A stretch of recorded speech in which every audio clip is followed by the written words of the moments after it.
Good morning, everyone. It's Mrs. Kardos, and I have a video for you today on fractional unit rates. And I'm just going to apologize in advance this morning if you happen to hear my African gray, or rather Mr. Kardos's African gray in the background.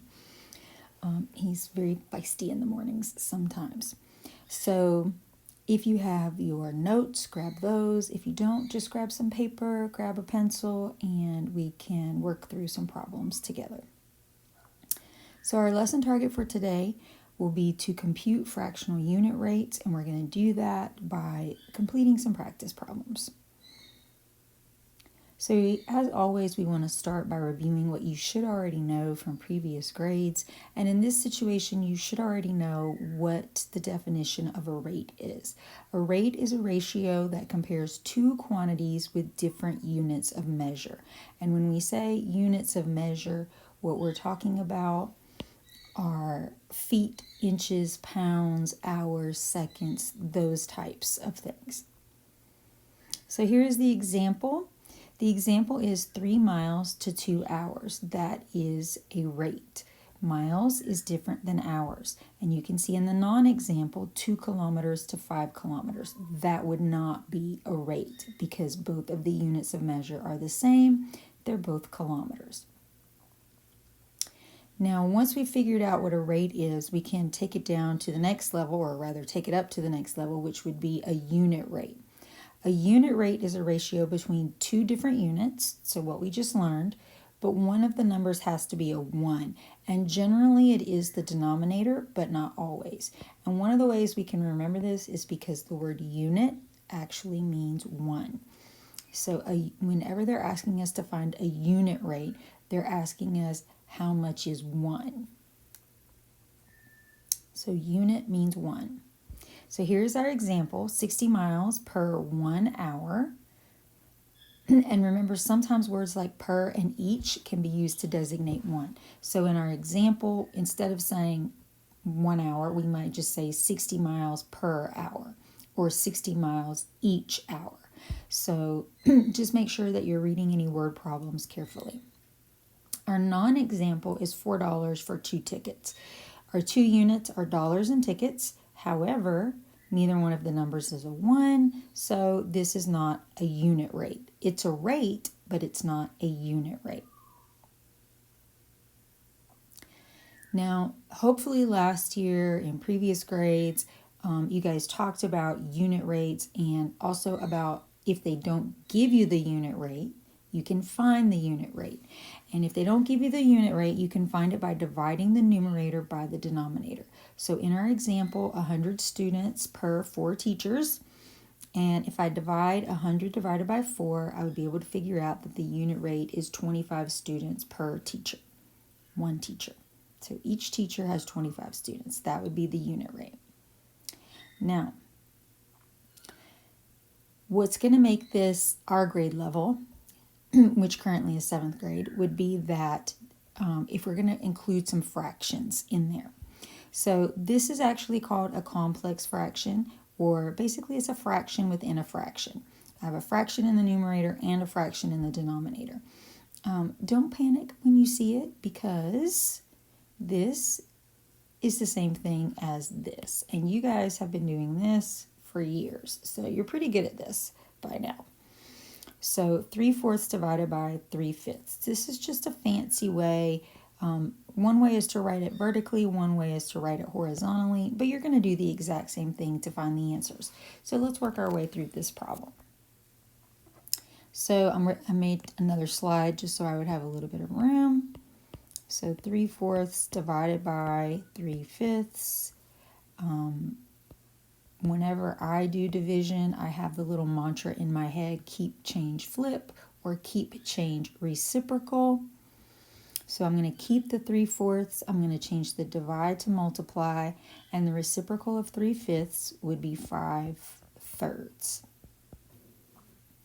Now, we talked about last week how whenever I have two numbers that are the same diagonally and when I'm multiplying fractions like this, that we can actually simplify a little bit before we do our multiplication in order to just make our simplification easier at the end. So if I change both of those numbers to a 1, then it's going to make my math a little bit easier. So 1 times 5 is 5, 4 times 1 is 4, and remember 4 will go in, that's improper, so I have to change it back to a mixed number, which would be 1 and 1/4. Now, if you don't remember how to change it to a mixed number, remember our little house. We go back to what we've learned previously. It would go 1 time, and I read it like a clock, 1 and 1/4. That's how I jumped from 5/4 to 1 and 1/4. And again, we have other videos where we've practiced this before. So let's try it on a different problem.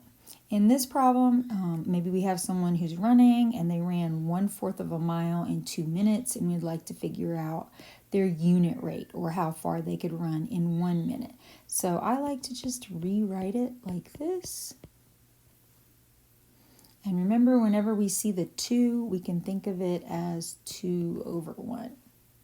So again, I'm going to do keep, change it to multiplication, and the reciprocal of 2 would be 1/2. And then we just multiply straight across. So I would have 1 over 8 miles per minute. So this person can run 1/8 of a mile in a minute, which is an 8-minute mile, which is pretty quick. So I would say this person's kind of fast. All right, let's try it in another type of problem. It takes 4.5 sticks of butter to make 3 cakes. How many sticks of butter would it take to make 1 cake? So I know the sticks of butter are going to come first because I want my unit to be 1 cake. So I know that's the second number, and we're going to divide it by 3. So I'm going to take a moment. I'm going to remember what our previous learning. 2 times 4 is 8, plus the 1 is going to be 9. So 9/2 times the reciprocal of 3 would be 1/3. And I have 9 over 6. Now I have to ask myself, what's the greatest common factor? What could I divide them both by? Which would be 3. And I would wind up with 3 over 2, which is the same thing as 1 and 1/2. So I'm going to need 1 and 1/2 sticks of butter for 1 cake.